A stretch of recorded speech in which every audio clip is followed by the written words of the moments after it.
इतनी बड़ी कोई रही नहीं है हमारे पास। बोले स्वामी धरती लोक पर चलिए, और धरती लोक के सागर में ही वो सारी चीजें हैं, आपके सागर में नहीं है, धरती लोक के सागर में है। और जब गंगा स्वर्ग से उतरी थी तो अपने संग अमृत लेकर के उतरी थी। क्या लेकर के उतरी थी? लेकिन वो अमृत स्वर्ण कलश में बंधित है। किसमें? तो स्वामी बोले चलिए देवी, बिना देर किए हम अपने कार्य को अंजाम दे दे। कहीं ऐसा ना हो कि वर्ष बीत जाए और देवता नष्ट होने लगे। अग्नि अगर धरती से मिट गई तो व्यक्ति कच्चा मांस खा जाएगा। अग्नि रहेगी तो आप चावल उबल पका ही नहीं पाएंगे, और कच्चा मांस, आप कच्चे चावल कब तक खाएंगे? बोले व्यक्ति पागल हो जाएगा, व्यक्ति स्वान बन जाएगा, फिर से उसी कुत्ते जैसी दशा में आ जाएगा, गंदा संदा खाने लगेगा। जैसे तैसे धर्म की स्थापना हुई है, फिर से व्यक्ति के अंदर सद्भक्ति आई है, व्यक्ति सब भूल जाएगा। जब गुरु नहीं रहेंगे तो ज्ञान नहीं आएगा। सही बात है? गुरु बिन ज्ञान कहाँ से हो? गुरु बिन ज्ञान नहीं हो सकता। तो ये बात आगे बढ़ी, ये बात गई, देवता उतरे तो भगवान शिव ने अपने असुरों से कहा। किससे कहा? अपने भूतों से कहा चलो हे असुरों के देवता, असुरों के सरदार मतलब राजन, अपने असुर लेकर के चलो। और विष्णु से कहा, क्योंकि विष्णु देवताओं के अधिकारी, असली अधिकारी विष्णु है, देवताओं के अधिकारी। हे विष्णु देव, अपने सभी देवगणों को लेकर के चलो, चलिए समुद्र मंथन करते हैं और चल करके उन अमृत को निकालते हैं जिससे आप पा करके अमर हो जाए और सदा सदा के लिए मेरे भक्त बन जाए। ये बात कह करके उधर से असुरों के दोनों में भयभीत भयानक नफरत है। कुलक्षणी के सब वंशज हैं वो राक्षस। आप कहेंगे राक्षस कहाँ से आए? सब श्राप के कारण राक्षस बने। अभी जैसे कि आपके परिवार में यदि कोई आपका शत्रु बन जाए तो वो आपके लिए राक्षस है ना? इसी प्रकार से कुलक्षणी के वंशज देवताओं के और उन असुरों के जो देवता है वो शत्रु हैं। मतलब दोनों एक दूसरे के भयानक शत्रु हैं, दोनों कभी एक दूसरे से मिल, लेकिन केवल एक महादेव के कहने पर दोनों एक दूसरे के लिए तैयार हो गए। क्या हो गए हैं? लेकिन सबसे बड़ा धोखा इसी मंथन में हुआ। क्या हुआ? माया साक्षात जगदम्बा भगवती ने ये बताया ही नहीं कि असुरों को अमृत नहीं पिलाना है। उनका कहना ये था कि देवगणों को अमृत पिलाओ, अगर असुरों को अमृत पिला दिया तो ये डंका बजा देंगे धरती पे, सर्वनाश कर देंगे धरती का। तो महादेव ने ये बात अंदर ही अंदर को घुट गए कि मैं कैसे इस बात को, मैं कैसे राक्षसों से मना करूंगा कि तुम्हारे लिए अमृत नहीं है, कैसे मैं तुमसे कहूँ? तो देवी बोली वो सब मैं संभालूंगी, आप चलिए। तो मथनी बनाया पर्वत को। किसको? पर्वत को मथनी बनाया। मथनी मतलब, और तब भगवान विष्णु ने अपने वासुकी नाग का अंश लेकर के अपने शेष नाग को समा करना, तो वासुकी का प्रकाट्य किया। किसका प्रकाट्य किया? और वासुकी से रई चलाने लगे। इधर से देवता खींचे और इधर से राक्षस खींचे। मथनी घूमे खूब जोरदार, दिन रात बीत गए, कोई फर्क ना पड़े। देवता और राक्षस हार गए, थक गए, कुछ नहीं है इस समुद्र में। देवी झूठ बोल रही है, बेमतलब की मेहनत करा रही है। जैसे आप लोग देखते हैं कभी कभी ऐसा हो जाता है कि बहुत देर तक मट्ठे में से मक्खन ही नहीं निकलता। ठंडा गरम करते रहोगे लेकिन मक्खन क्यों नहीं निकलेगा? इसका कारण क्या है? इसका कारण है कि हमने उस तेजी के साथ वो रही चलाई। जब तक रही खूब झन्नाटेदार ना चले तब तक मक्खन नहीं निकल सकता। बोले इतनी देर से हम पर्वत हिला रहे हैं तो तुम हिला रहे हो तो हम हिला रहे हैं, दोनों लेंगे एक साथ हिलाओ। बोले कैसे? बोले हम हाँ चिल्लाएं तो तुम राम चिल्लाओ। राम का मतलब क्या है? बरे। राम का मतलब क्या है? बरे का मतलब क्या है? मोक्ष। बोले तुम चिल्लाओ कि हम मथनी चलाएंगे और तुम मोक्ष पाओगे, हम मथनी चलाएंगे और तुम, मैं रही चला रही हूँ और तुम कथा सुन करके मोक्ष पा रहे। तो ये बात हुई। और मथनी चलना, इधर से असुर चिल्लाए, उधर से देवता चिल्लाए। देवता कहे हर महादेव, और राक्षस कहे शंभो कैलाशपति हर महादेव, हर हर महादेव, हर हर महादेव, हर हर महादेव। ये अच्छा रहेगा, जोर से बोला करो, आवाज शंकर तक जानी चाहिए कि मेरी कथा हो रही है। आप विश्वास नहीं करेंगे, अभी शिव पुराण नहीं चल रही है कहीं पर भी। और जहाँ शिव पुराण चल रही वहाँ अभी भजन हो रहे होंगे, अभी शिव पुराण की कथा नहीं हो रही है। केवल अभी पूरे संसार में यहाँ केवल शिव की महिमा चल रही है और कहीं नहीं चल रही। अभी आप कहीं पर भी एक वाक्य सुन ही नहीं सकते जो मैं सुना रही हूँ। कितनी बड़ा सौभाग्य है कि आप लोग शिव पुराण सुन रहे हैं और वहाँ केवल शिव की कथा हो रही है, आप असली शिव की महिमा सुन रहे हैं। तो ऐसी कृपा हुई और देवता इधर जयकारे लगाए, उधर महादेव के जयकारे लगाए और सबसे बड़ी दिक्कत हो गई, निकल आया जहाँ देवता कह रहे 14 रत्न निकलेंगे, सब डंकार मारे, वो बासुकी नाग छोड़ के भाग गए। देवता आप लोग सिंहासन छोड़ के भाग गए, बोले दोनों काले सन्नाटे हो गए। देव बोले क्या निकला? बोले नीला पदार्थ निकला है। और वो नीला पदार्थ जैसे ही पर्वत की चींटियां थी, उसकी चींटियां उल्टी हो गई, आवाज हो गया कि विषय भैया मर जाएगा।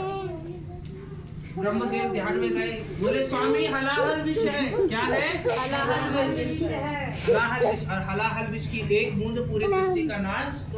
आप समुद्र में एक बूंद डाल दो और वो बूंद जगह जगह जा करके जो जो पिएगा वो मरता। उसकी सुगंध भी यदि नाक से ले ली जाए तो वह व्यक्ति बेहोश हो जाए, इतना खतरनाक विष है सुगंध से। तो बोले हलाहल विष है। महादेव बैठे हुए, सब बैठे हुए, अब किसी को ये थोड़ी पता थी ये विष महादेव भी पिएंगे। बोले इसका विष का क्या किया जाए? देवता बोले असुरों को पिला दो, यही ज्यादा डंका मचाए। असुर बोले जितनी भक्ति तुमने नहीं करी होगी उससे कई गुना ज्यादा भक्ति हमने शिव की कर दी है। और सत्य बात है, देवताओं ने शिव की महिमा इतनी नहीं गाई है जितनी राक्षसों ने गाई है, सत्य बात है। शिव जी बोले मैं घोर अन्याय कर ही नहीं सकता, राक्षस भी मेरे हैं, देव भी मेरे हैं। ब्रह्मदेव बोले तो एक काम करो, राक्षसों को मत पिला, राक्षस के राजा को पिला दो, पैदा होने ही बंद हो जाएंगे। बोले नहीं, घोर अपराध ये भी नहीं कर सकते। सब बोले हमसे ज्यादा अभी जो महत्वपूर्ण व्यक्ति हैं, विषय जो बचा सकते हैं, ब्रह्मा जी हैं। ब्रह्मा जी बोले अगर हमारी आयु देखो तो हम आज ही मरने वाले, हमें नहीं पिला, हमें बख्श दो, हमें बख्श दो, हमें मत पिलाओ, हमारी जिंदगी अभी और बची है, अभी तो हम कुआरे हैं। विष्णु जी बोले और कितनी विवाह करोगे? विष्णु जी के पास गए तो विष्णु जी ने बोला स्वामी आप जैसी आज्ञा दे मैं इस विष को पान करने की। लेकिन महादेव को स्वीकार नहीं। महादेव बोले नहीं, आपको विष नहीं दे सकते। तब कोई भी देवता दिमाग में बैठा लेना, जितने देखते ना सब देवता नीले हैं, कोई देवता नीला नहीं, सब तुम्हारी तरह गोरे चिट्टे सामने भूरे थे, कोई देवता नीला काला नहीं था, सब एक समान रूप में। तो देवगणों से बात हुई, इंद्रदेव बोले अगर तुम हमें विष पिलाओगे तो जब जब हम वर्षा करेंगे तब तब जहर उगला करेंगे। बोले तुम्हें पिलाना भी बेकार है, तुम बिना बरसे जहर उगलते हो, बरसने के बाद तो तुम क्या करोगे? अग्निदेव के पास गए, बोले हम जिस जिस चूल्हे पे जलेंगे वहां वहां हमारे अंदर से विष निकलेगा, बना बनाया भोजन विषैला हो जाएगा। वहां वासुकी नाग मिल गए। वासुकी नाग ने क्या करा, उस विष के बूंद को चाट लिया। वासुकी नाग उल्टे पड़ गए,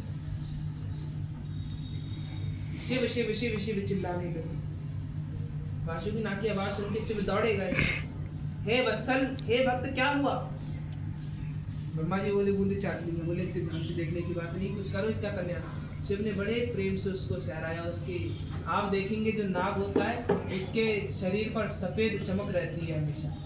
अगर वो रोशनी में ना भी हो, आप देखेंगे कितने भी अंधेरे में सांप हो लेकिन वो दूर से चमकता हुआ दिख जाता है, उसकी चमड़ी चमकने लगती है।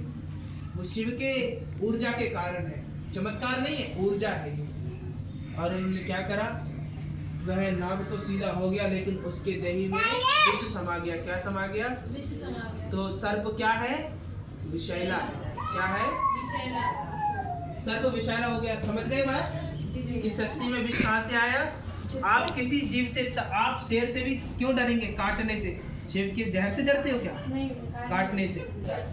लेकिन सांप के काटने से नहीं डरते, सांप के काय से डरते हो? कि दैयर काटे तो 10 बार काट ले लेकिन जहर ना छोड़े। सही बात है।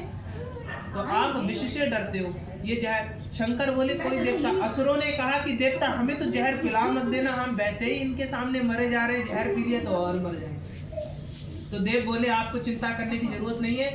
अपना खप्पर लिया, समुद्र में भिगोया और विष पी लिया। भगवान शिव ने विष पी लिया। सब अचंभित रह गए, डंकार डोल गया, सागर में लहरें आ गई, सब कुछ तितल बितल हो गया। क्या हो गया? काल ब्रह्म क्रोधित हो गए। जो इस सृष्टि के कार्य करता है वो कौन हो गए? क्रोधित। और उन्होंने क्या कहा कि मेरी प्रकाट्य विभूति को किसने जहर पिलाने की हिम्मत की, तो कहा जाता है कि उन्होंने स्वयं स्वीकार किया है, किसी के कहने से नहीं किया। सृष्टि को बचाने के लिए उन्होंने विष स्वीकार। अब ये बात बड़ी सुंदर है कि शिव रंग में रंगो हर काम करो, शिव रंग में रंगो हर काम करो, भज मन शिव का तुम नाम करो, भज मन शिव का नाम करो। इसलिए कहा जाता है कि शिव सा ना दानी है, ना शिव सा कोई भोला है। देवताओं और असुरों के कहने में विष पी गए। अब कारण क्या है कि विष यहाँ अटक गया। कहाँ अटक गया? अगर विष को पचाने के लिए पेट में लेकर के जाते हैं तो हृदय में विष्णु बैठे हैं। कौन बैठे हैं?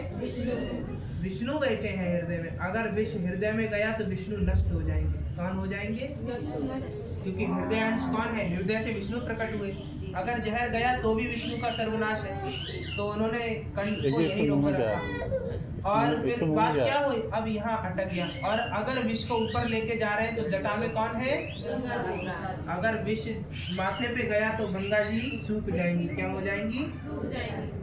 और अगर केशों में धारण किया तो मस्तक पे चंदा है, चंदा की रोशनी सदा सदा के लिए समाप्त हो जाएगी। अब ये बात सुन के बासुकी नाग गए। बासुकी नाग शिव जी के गले में लपट गए। क्या करा? गला घोट दिया शिव जी का। अब अगर बासुकी नाग उस समय गला नहीं घोटते तो नीचे, ये बात आपको कोई नहीं बताएगा। गले में बासुकी नाग उनका श्रृंगार नहीं है। गले में नाग इसलिए पड़े हैं ताकि ये विष नीचे ना चले जाए। अभी मैं तुम्हारे यहाँ से गर्दन चला दूं, तुम कोरा निकल पाओगे? नहीं निकल पाओगे ना। तो उन्होंने उनका कंठ दबा रखा क्योंकि शिव निराकार है। क्या है? निराकार, जिसका कोई आकार नहीं है। लेकिन आकार में आने के बाद भी यदि उनका गला दबा दिया जाए तो उनकी मृत्यु। तो जो कंठ में नाग है वो उनका गला दबाए है जिससे विष नीचे। लेकिन हलाहल विष की ऊर्जा इतनी विकट है, इतनी तेज है कि उनके गले में जलन और पीड़ा उत्पन्न हो गई, मतलब दर्द और जलन। ये देख करके माया से रहा नहीं गया। माया को पता है कि मैं इनकी होने वाली अर्धांगिनी हूँ, जो मैं कैलाश पर्वत पे जाके पार्वती रूप और सती रूप में इनके विवाह। लेकिन अभी कोई भी स्त्री अपने पति को तड़पता नहीं देख सकती। प्रणाम कर ले। और उन्होंने गंगा उनकी जटा में से अपने हाथ में ली और उनके कंठ पे गंगा का जल लगाना शुरू कर दिया। शिव जी ने लिया, अपना जूड़ा खोल दिया और गंगा पूरे बदन पे चला गया। भोलेनाथ दादा शिव जी को कुछ शांति मिल गई। ये बात भी देख करके तसल्ली प्राप्त हुई। तो वहां पर कामधेनु गाय थी। कौन थी? कामधेनु गाय कौन है? ध्यान से सुनिएगा। सादा गाय हमारी माता है, लेकिन कामधेनु गाय किसकी प्रकाट्य है? ये कामधेनु गाय उन 14 रत्नों में से एक।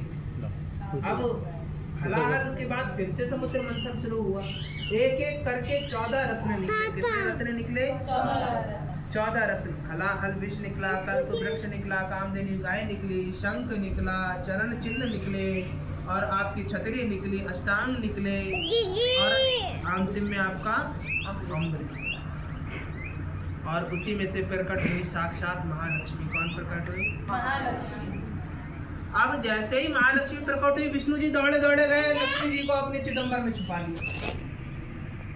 बोले क्या निकला? बोले धन लक्ष्मी निकले। शिव जी इतने दयालु, देवताओं से बोले कुछ कहने की आवश्यकता नहीं है, लक्ष्मी नारायण की है। वहीं पर ही माला प्रकट करी, दोनों ने एक दूसरे से विवाह कर लिया, स्वयंवर हो गया। शिव की कौन बनी? लक्ष्मी। हलवाई कौन बन गई? हलवाई कौन होती है? भैया की बहू, भाभी कह लीजिए। मतलब जो लक्ष्मी जी है वो गणेश जी की माँ भी लगती है। तो ये प्रकाट्य से शिव जी बड़े प्रसन्न हुए, फूल बरसात हो गई वहीं पे। वहीं बोले समुद्र मंथन में से बड़ी अद्भुत सारी, केवल विषय खतरनाक था और बाकी सारी चीजें लाभकारी थी। क्या थी? अब आप भक्ति करेंगे ना तो शुरू में घोर पाप करना पड़ेगा, घोर ताने मिलेंगे, घोर लोग बातें बनाएंगे, निंदा करेंगे, लेकिन बाद में वही लोग तुम्हारे चरण में आना शुरू। समुद्र मंथन में पहले विष निकला, ये कथा का सार है कि जब तुम शुरू में भक्ति करोगे तो तुम्हारे लिए खूब गालियां पड़ेंगी, लेकिन बाद में तुम्हें सुख ही सुख प्राप्त होना। ये बात गांठ बांध लेना। तो समुद्र मंथन में विष निकला, उसके बाद 14 रत्न, जो 13 रत्न थे, एक तो हम विष चला गया, 13 रत्न बते, लक्ष्मी शिव ले गए, कल्प वृक्ष कौन ले गया? राक्षस। कौन ले गए? धन कौन ले गए? देवता। कौन ले गए? देवता। अब उसी धन के बाद एक और देवता निकल गया, जिसमें से 13 रत्नों में से एक कौन है? कुबेर जी। कौन है? बड़े मोटे ताजे कद्दू जैसे देवता निकल के आए। कोई देवता स्वीकार ना राक्षस स्वीकार, बोले खाने पीने वाला इंसान है, लेके जाओ, हमारे यहाँ इसकी भरपाई नहीं कर पाएंगे हम लोग। देवता बोले हमारे पास इतना चौड़ा सिंहासन ही नहीं है, सिंहासन नहीं है हमारे पास, हम कहाँ से बैठाएं इनको? तो महादेव बोले ध्यान खोल करके सुनिए, ये रत्नों में से हमें प्राप्त हुए हैं और इनकी हमें सेवा। बोले लक्ष्मी, हे देवी लक्ष्मी आइए सामने। देवी लक्ष्मी घूंघट उठाती है, सबको प्रणाम करती है। कौन है आप? बोली मैं धन धान्य और समृद्धि और सुख शांति और कलेश हरणी लक्ष्मी। बोले तुम सभी प्रकार का सुख लेकर के आई हो। बोली तो लक्ष्मी ना शिव का अवतार है ना विष्णु का अवतार है, किसका अवतार है? काल ब्रह्म का। किसका? बोली मेरे पास सारी चीजें क्या है? सुख है, समृद्धि है, कलेश नाश करने वाली हूँ, दुख नाश करने वाली हूँ और धन्य धान्य बरसाने वाली हूँ। तो बोले ठीक है। तो बोले आपका जितना भी धन है उसके अधिकारी कुबेर जी है। कौन है? सारे देवताओं ने अपना अपना सिंहासन दे दिया। बोले कुबेर जी हमारे महल में पधारो। इंद्रदेव बोले हमारे चरण में पधारो। ब्रह्मा जी बोले हमारे ब्रह्मलोक में पधारो। विष्णु जी बोले हमारे वैकुंठ। जिस देवताओं को कोई स्वीकार नहीं रहा था, धन आते ही देवता भी लालच में पड़ गए, अपना अपना सिंहासन दे डाला। और सिंहासन जितने चौड़े वो उतना चौड़ा उनका सिंहासन। कद्दू जैसे कुबेर जी तो कद्दू जैसे सिंहासन, मतलब खूब चौड़ा सिंहासन हो गया। देवताओं की महिमा हो गई। अब ये बात कुबेर जी को तब आगाज हुआ कि जब तक आपके पास कोई अलग हटके चीज नहीं आ जाती तब तक आपको कोई मानना नहीं चाहता।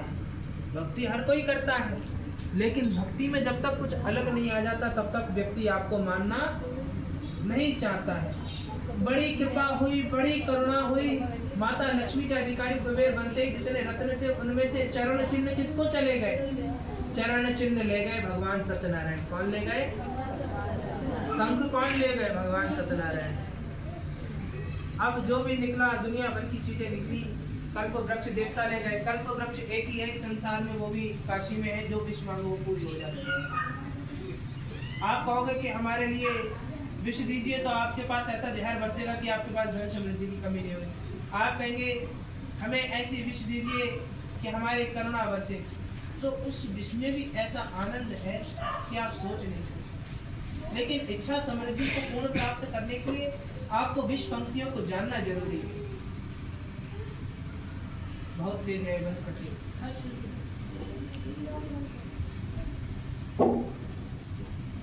उन इच्छा समृद्धियों को जानने के लिए भी आपको परमार्थ कृतार्थ करना पड़ेगा। परमार्थ कृतार्थ करना पड़ेगा मतलब उन विष पंक्तियों का क्या है, उन विषैली पंक्तियों को जानने के लिए, उन इच्छा पूर्ति पंक्तियों को जानने के लिए, उन चौकन्ना। तो क्या है पंक्तियां? जब किसी वृक्ष के सामने जाओ, ये मुद्रा और पंक्ति क्या है? नमन पक्त पात देवम आदि देव महेश्वरा। मतलब तुम्हें महेश रूप में इस धरती पर आए हो वृक्ष देव, तुम शिव के अवतार हो वृक्ष, और तुम्हारी ये पत्तियां, हर पत्ती पर शिव शिव शिव है।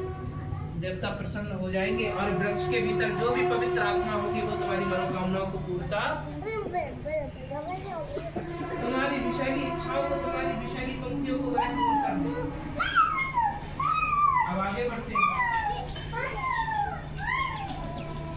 तो ये सारे रत्नों के बाद जो घटना घटी, इसके बाद क्या हुआ? असुरों के जो देवता थे उन्होंने हड़कंप मचाना शुरू कर दिया। कल्प वृक्ष ले गए, इच्छा पे इच्छा पूरी हो रही है, जो मांग रहे हैं, बल मांगा, बल मिल रहा है। उन्होंने क्या करा? शिव को प्रसन्न कर दिया। क्या करा? कैलाश पे जाकर के इतनी तपस्या करी कि शिव प्रसन्न हो गए और शिव से क्या मांग लिया? बोले त्रिलोक में भवन दे दो। क्या दे दो? तो ये कौन थे? ये तीनों भाई थे। कौन थे? पहला राजा, दूसरा धीराजा और तीसरा महाराजा। धीराज का मतलब दूसरा, महाराज का मतलब पहला।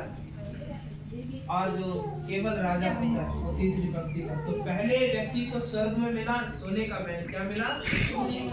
दूसरे को अंबर मतलब आसमान में मिला चांदी का महल, किसका महल? और तीसरे को मिला धरती पर लोहे का महल, किसका महल? और इन लोगों ने ऐसा आतंक मचाया, भयानक आतंक मचाया। शिव से देखा ना गया, भगवान के पास सारे देवतागण चले गए, बोले इतने भोले क्यों?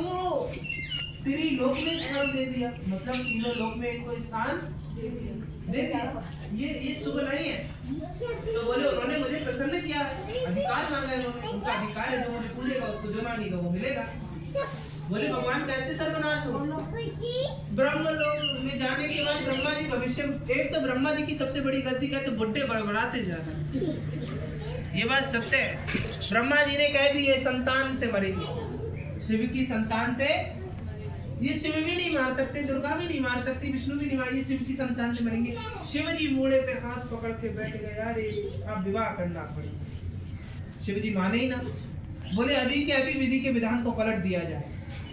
काल ब्रह्म की भविष्यवाणी हुई, हे शंकर ऐसा होना उचित, अगर किस्मत में लिख गया कि तुम्हें ठोकर खानी है तो फिर चाहे तुम त्रिलोक के राजा हो तुम्हें ठोकर खानी, और अगर तुम्हारे भाग्य में लिख गया कि तुम्हें राजा हो तो ठोकर खा करके भी तुम राजा बनोगे ही। ये आपके विधि का विधान बदल नहीं सकता। शिव ने कहा, हे काल ब्रह्म क्षमा युक्ति, लेकिन मैं विवाह नहीं कर सकता, मैं पूर्ण सन्यासी हूँ। कौन हूँ? तो काल ब्रह्म की भविष्यवाणी कहती है, आपकी इच्छा, आपकी रचाई सृष्टि आप ही को मुबारक हो। सृष्टि रचाने का अधिकार महादेव को है। अब इसमें भविष्यवाणी कोई काल ब्रह्म ने थोड़ी कर दी कि तुम संतान से मारो, ये तो ब्रह्मा जी ने करी। अब ब्रह्मा जी ने कर दी तो इस भविष्यवाणी के बाद देवता दिन रात विष्णु जी के पास जाए, हर हर महादेव शंभु काशी विश्वनाथ गंगे, हर हर महादेव शंभु काशी विश्वनाथ गंगे, दयानिधि आत्म रूप संगे, दयानिधि आत्म रूप संगे, मतलब कि दया करने वाले, करुणा करने वाले तुम्हारी जटा से उनकी तारीफ पे तारीफ कर रहे हैं, जिससे वो मान जाए, बहल जाए, फिसल जाए। लेकिन शिव इतने कठोर हैं, जितने दयालु हैं उतने ही माने ना किसी की बात कि हमें नहीं करना विवाह, हम सन्यासी हैं। बड़ी मुश्किल से जाकर के शिव विवाह के लिए मान गए। क्या हुआ? किसके लिए माने? शिव विवाह। किसके कहने पर माने? विष्णु जी ने अपनी सौगंध दे दी। क्या दे दी? कि हे शिव, यदि आप मुझे अपना हृदय का अंश मानते हो तो आपको मेरी, क्योंकि मान ही नहीं रहे थे शिव, अंतिम कड़ी यही थी कि सौगंध देनी पड़ी कि आपको मेरी सौगंध है, जब मेरा कृष्ण अवतार होगा तो आप मुझे जितना चाहे उतना दंड दे लेना। तो महादेव ने कहा, मैं तुम्हारे कहने पे विवाह तो कर रहा हूँ, लेकिन मेरा दंड है कि जब भी तुम मानव अवतार में कृष्ण राम बनोगे तब तुम्हें अपना महल और राजा धीराज पंक्ति छोड़ करके तुम्हें वन में भटकना पड़ेगा। भगवान शिव क्रोधित हो गए थे, उनके क्रोध से बचना असंभव है। नहीं है का मतलब क्या है? असंभव है, मतलब शिव के क्रोध से नहीं बच सकता और शिव की कृपा से भी। ये बात सुनकर के नारायण बोले, मुझे स्वीकार है, अभी के लिए तो राक्षस खत्म हो, मैं तो धरती पे जाकर के भटक लूंगा, वन में भटक लूंगा, आप जहाँ कहीं कीचड़ में भी। तो देखेंगे आप, जितनी बार भगवान का अवतार हुआ उतनी बार वन में भटके। चाहे कृष्ण अवतार हुआ, कहाँ अवतार हुआ? भगवान होकर के जेल में आ रहे हैं, राम अवतार हुआ, कारावास हुआ ना। जी जी। और कारावास में होने के बाद भी क्या हुआ? द्वारका छोड़नी पड़ी। द्वारका के राजा थे, लेकिन फिर भी द्वारका, भगवान राम सूर्यवंशी, लेकिन उसके बाद भी उन्हें अयोध्या नगरी और वन में भटकना पड़ा। तो भगवान शिव का श्राप है कि भगवान शिव का श्राप के कारण भगवान विष्णु भटके। लेकिन अब चलते हैं शिव के पास। तो शिव जी ने विवाह के लिए हाँ किया, ढोल नगाड़े बजे, ब्रह्मा जी खूब सटिया सटिया करके नाचे, खूब सटिया सटिया करके नाचे कि पहली बार देवताओं के बच्चे देखने को मिलेंगे, गोरे चिकने चुपड़े होंगे, नाती पोते होंगे, नाम रखने की सब। क्योंकि ब्रह्मा जी केवल एक ऐसे पंडित हैं जो देवताओं का पूजा करते हैं, नारद जी केवल उसमें जाकर के सहयोग करते हैं, लेकिन असली पूजन ब्रह्मा जी करते हैं। ब्रह्मा जी बोले अब दान दक्षिणा मिलेगी तो सीधे स्वयं मांग लो, लालच तुम्हें भी आ जाएगा, नहीं परेशान ना हो। तो ऐसी बात आगे बढ़ी। माता भगवती ने राजा दक्ष के यहाँ जन्म लिया जो ब्रह्मा जी के वंशज हैं। कौन है? ब्रह्मा जी के 64वें पुत्र कहलाते हैं, जने 61वें, ये मुझे ध्यान नहीं है, लेकिन इतना बड़बड़ा रही हूँ, इससे पता चल रहा है कि हाँ वो शायद 61वें हैं। तो 61वें वंशज कौन है? राजा दक्ष। राजा दक्ष के यहाँ साक्षात भगवती ने जन्म लिया। किसने जन्म लिया? अब देवताओं को ये चिंता बैठ गई कि भगवती ने जन्म तो ले लिया, लेकिन भगवती थोड़ी जाकर के अपने पिता को बताएंगी कि मैं भगवती हूँ। अभी तुम्हारी संतान तुमसे कह दे हम भोले बाबा हैं, तुम 2 चंकट मारोगे सब चुप खाना खा ले, तेरे अंदर भोले बाबा है। हंसने वाली वाक्य है साथ में। अभी ऐसी बातें हो जाती हैं। अब वो देवी है, वो थोड़ी कहेंगी वो तो राजा है, उनको वैसे भी घमंड है। राजा दक्ष बहुत घमंडी थे, बहुत अता घमंडी। अब वो अगर सती उनसे कहती कि मैं माता हूँ तो राजा दक्ष उन्हें जिंदा दफनवा देती। अब ये बात ब्रह्मा जी को पता चली। ब्रह्मा जी ने क्या कहा? ब्रह्मा जी ने कहा जाओ और जाकर के नारद जी को बुला के लाओ। किसको बुला के लाओ? नारद जी आए। भजमन नारायण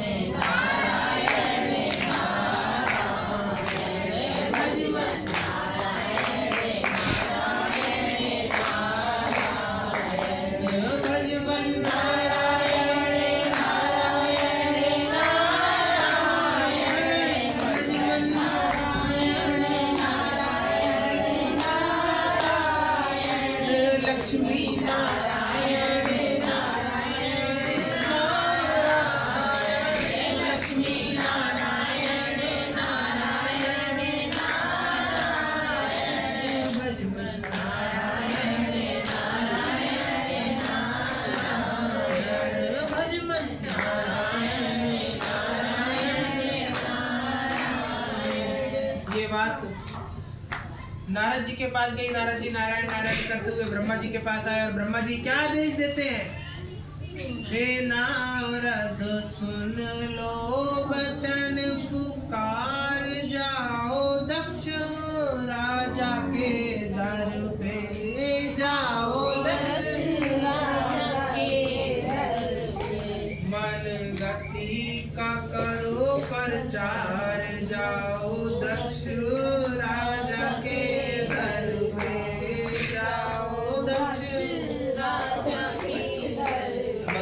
नारद जी को ब्रह्मा जी कह रहे हैं कि जाओ दक्ष राजा के दर पर जाओ और जाकर के उनको सूचना दो। क्या दो? सूचना। अब सूचना काय की देनी है सब जान गए हो, भगवती की सूचना है ना। नारद जी आकाश से उतरते हैं खूब तेज चकाचौंध के साथ। किसके साथ? चकाचौंध के साथ नारायण आकाश से उतर रहे हैं।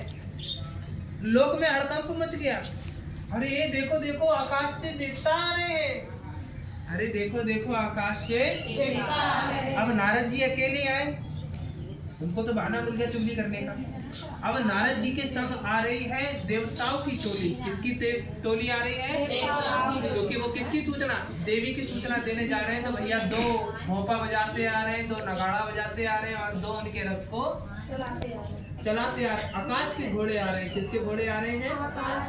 जो हवा में चल सकते हैं। जो कहाँ चल सकते हैं?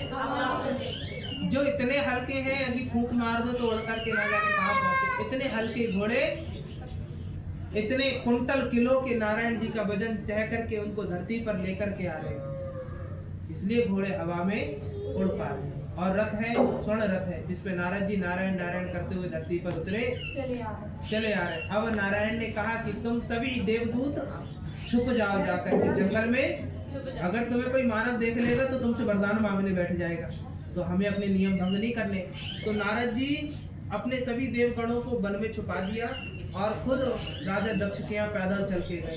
पाँव में सुंदर खड़ाऊ और सुंदर बदन वाले जब नारद जी को देखा तो पहली बात मैं बता दूं कि दक्ष जी इतने घमंडी थे, उन्हें नारद जी का स्वागत ही नहीं है। नारद जी खिसिया गए, लेकिन बोले कोई बात नहीं, मत करें, मुझे तो सूचना देनी है और मुझे जाना है। नहीं करेंगे तो अपने लिए नहीं करेंगे। थोड़ी बात सबको बुरी लगती है कि घर पे कोई मेहमान आया और उसको सम्मान ना मिले तो अजीब लगता है। राजा दक्ष ने बड़े घमंड भरे शब्दों से कहा, बैठिए नारद जी। उन्होंने ये भी नहीं कहा कि देव नारद ऋषि मुनि देव नारद। बैठिए, आसन लीजिए, बैठिए। मतलब तो क्या है, घमंड वाले शब्द नहीं है। तो नारद जी अपनी डंकार बजाई, नारायण नारायण, हे राजा दत्त, अपने मैं को बुला करके मेरी वाणी सुनना। मैं तुम्हें कुछ ज्ञात कराने आया हूँ। अब कितना ही बड़ा घमंडी हो, तुम मुझसे कहो कि मैं तुम्हें कोई बात बताने आया हूँ तो वो बड़े ध्यान से सुनेगा। ना जाने मेरी लालच की कोई बात है कि मेरे कोई प्रेम की बात है या दूसरी रानी की बात आ गई है। तो ऐसी बातों में जब कृपा हुई, नारद जी कहते हैं, अरे दुख ये सुनो कहानी मैं तुमको बतलाए दियूं। घर घर सत्यानाश बढ़ेगी, मतलब घर घर सत्यानाश होना शुरू हो गया है। जिसके कल्याण के लिए घर घर सत्यानाश कौन कर रहा है? वो तीनों भाई जो त्रिलोक के राजा बन गए, वो घर घर जा करके आग लगा रहे हैं, कुटिया जला रहे हैं और लोगों के घर के बच्चे छीन छीन करके खा रहे। संतानें होना बंद हो गई क्योंकि डर के मारे कोई बच्चे पैदा नहीं कर रहा है कि त्रिलोक के तीनों राजा आएंगे और हमारी संतानों को चीज फाड़ करके। तो ये बात सुन करके आग बबूला हुए हैं नारद और चले तुम्हें दिए बतलाए, घर घर अत्याचार बढ़ाए। क्या अत्याचार घर घर बढ़ने? तो ऐसे में जब आगे कृपा हुई और भगवान नारद ने कहा कि हे दक्ष, तुम्हारे घर में भगवती ने जन्म लिया है। तुम्हारे घर में भगवती ने। दक्ष जी कहते हैं, अच्छा घर में देवी आई है, मतलब प्रसन्नता का विषय है। दक्ष खुशी के मारे फूल उठे, बोले सुनते तो जाओ, पूरी बात सुनो। कन्या ने जन्म लिया, कन्या का नाम पार्वती। ये दूसरे जन्म का, लेकिन पहले जन्म का नाम क्षमा करना सती। क्या नाम है? सती। देवी सती तुम्हारे यहाँ जन्म लिया है और देवी सती जो है वो साक्षात जगदम्बा का अवतार है। किसका अवतार है? बोले बड़ी अच्छी बात है, मेरे यहाँ जननी आई है, मैं तो चरण धो धो पीऊं तो भी कम है। उन्होंने क्या कहा? उन्होंने खुशी के मारे अपने सेना अधिकारी से कहते जाओ स्वर्ण महल तैयार करवाओ। तो बोले हे दक्ष, तुम अभी तो खुशी के मारे सोने के महल बनवा रहे हो, लेकिन अब जो मैं तुम्हें बात बताने जा रहा हूँ वो सुनते ही तुम्हारे पैरों की जमीन खिसक जाएगी। दक्ष भयभीत हो गए, हाथ जोड़ करके बैठ गए, स्वामी क्षमा करना, लेकिन क्या बात है? बोले आपको बता दूं तो आप बीच में मुझे टोकना। दक्ष कहते हैं बताओ नारद। वो कहते तुम्हारी पुत्री जगदम्बा है, सत्य बात है। तुम्हारी पुत्री साक्षात परब्रह्म है, ये सत्य बात है। लेकिन ये परब्रह्म और दक्ष शिव के खिलाफ थे शुरू से। उनको पता थी कि शिव महादेव है, लेकिन उन्होंने कभी शिव की पूजा, वो विष्णु देव के भगवान मतलब भक्त थे, समाधान वो विष्णु देव के भक्त थे और उन्हीं के लिए अपने प्राण निछावर करते थे, लेकिन वो कभी शिव को नहीं मानते थे। वो शिव को मैला कुचैला कहते हैं, जिसकी जितनी बुराई करो अंत में वही रिश्तेदार होता है। सत्य बात है, बिल्कुल खास रिश्तेदार उसी से निकलेगी जिससे बेधड़क नफरत होगी। सत्य बात। अब वो शिव जी से बेधड़क नफरत करते थे, उन्हें देवता मानते ही नहीं थे, जबकि सारे देवता सत्यनारायण भगवान की कथा में शिव के नाम के बिना अधूरा है। अब ये बात हुई और आगे मंगलाकांड हुआ तो उनकी कृपा से उन्होंने कहा कि हमारे महादेव से तुम्हारी पुत्री का विवाह होगा। दक्ष ने कहा चुप हो जाइए नारद जी, ये कैसी मेरे साथ आप भयभीत वचन दे रहे हैं? कैसा मेरे साथ आप ये व्यवहार कर रहे हैं? बोले दक्ष जी, जितना क्रोध करना है कर लो, लेकिन विधि का विधान आप भी टाल। जब काल ब्रह्म ने लिख दिया कि आपकी यहाँ होने वाली, आपकी अर्धांगिनी के कोख से होने वाली संतान का विवाह एक अघोरी से होगा, तो विवाह होकर रहेगा। फिर चाहे आप क्रोध करें, युद्ध करें, षड्यंत्र रचें, लेकिन इससे विधि का विधान टलने वाला नहीं है। ये बात आगे बढ़ गई और दक्ष चेहरा उतार गए। तो बोले सुनो, आज से 41 दिवस बाद, 41 दिन के बाद तुम्हारे यहाँ बारात आएगी। क्या आएगी? उस समय देवताओं के दिन और आज के अगर हम दिन जोड़े तो कई हजार वर्ष। माता सती 11 वर्ष की हो गई। कितने वर्ष की? और विवाह का आयोजन शुभारंभ हुआ। राजा दक्ष ने भव्य आयोजन किया। और समय क्या हो रहा है? 4 विवाह कल से होंगी। नहीं माता रानी आज एक घंटे जाएंगे महाकालेश्वर। जो महाकालेश्वर है, जो उज्जैन में है, वहाँ प्रति वर्ष में एक बार हरिहर का मिलन होता है। मतलब नारायण के मंदिर से नारायण की मूर्ति निकाली जाती है और उज्जैन में से महाकाल की चांदी की मूर्ति इतनी बड़ी निकाली जाती है और दोनों को गले मिलाया जाता है। क्यों? कि हरिहर का मिलन ही इस सृष्टि को बचा सकता है। दोनों घनिष्ठ मित्र बन गए। बड़ा सुंदर उनका प्रवचन होने लगा। दोनों की माया संसार में फैल गई और दोनों के वचन क्या थे कि ना ही तो तुम हमें झूठ से पा पाओगे, ना ही तुम हमें सत्य से पा पाओगे। तुम हमें पा पाओगे तो केवल सत्कर्म से पाओगे। मतलब उनने सत्य को भी किनारे कर दिया, झूठ को भी किनारे कर दिया, सत्कर्म को। अभी तुम जाकर के 10 लोगों से सत्य बोलोगे वो व्यर्थ है, लेकिन अभी जाकर के तुम 10 अच्छे कर्म करोगे तो वो भगवान है। शिव ने कह दिया कि जैसे कर्म करेगा वैसे फल देगा भगवान। शिव ने ये कह दिया। ये बात ब्रह्मा जी को तन पर नहीं लगी। ब्रह्मा जी इस बात से थोड़ा और चिढ़ गए कि एक तो संसार से नाम छिन गया पूजा पाठ। आप देखेंगे ब्रह्मा के विष्णु, ये क्षमा विष्णु के मंदिर पूरे संसार में है, राम के मंदिर संसार में है, लेकिन पुष्कर में केवल एक ब्रह्मा जी का मंदिर है। वो भी वरदान के तौर पे मिला है और कहीं ब्रह्मा जी की पूजा नहीं। पूरे संसार में कोई इतना भव्य ब्रह्मा जी का मंदिर है नहीं, क्योंकि श्रापित है। तो कथा के अनुसार जो भगवान ने शिवलिंग प्रकट की थी जिसका कोई अंत नहीं था, वह अपने आप पुनः कुछ हिस्सों में बट करके 12 ज्योतिर्लिंग, वैसे तो 64 है, 64 ज्योतिर्लिंग हैं। कितने हैं? 64। जिसमें से 12 माननीय हैं। 64 है। आप कभी भी किसी पुराण को पढ़ेंगे या आज के समय में आपके पास वह कृत्रिम चला है जिसमें सब पता कर सकते हैं, तो आप कभी पता करना कि कितने ज्योतिर्लिंग हैं, तो बताया जाएगा 64 है। 64 में से आपके कितने? 12 माननीय हैं। तो ये बात सृष्टि पर जहाँ तहाँ शिवलिंग बिखर गए और ये भारत वर्ष के चारों ओर फैल गए, खंडों में विभाजित हो गए। तो 12 ज्योतिर्लिंग के जब दर्शन हुए, भक्तों को पता चला, तो नारद जी उतरे धरती पर। नारद जी अब कहाँ, कल जहाँ कथा छोड़ी थी वहां से शुरू करते हैं। ये तो मैंने आपको लिंक का कल हम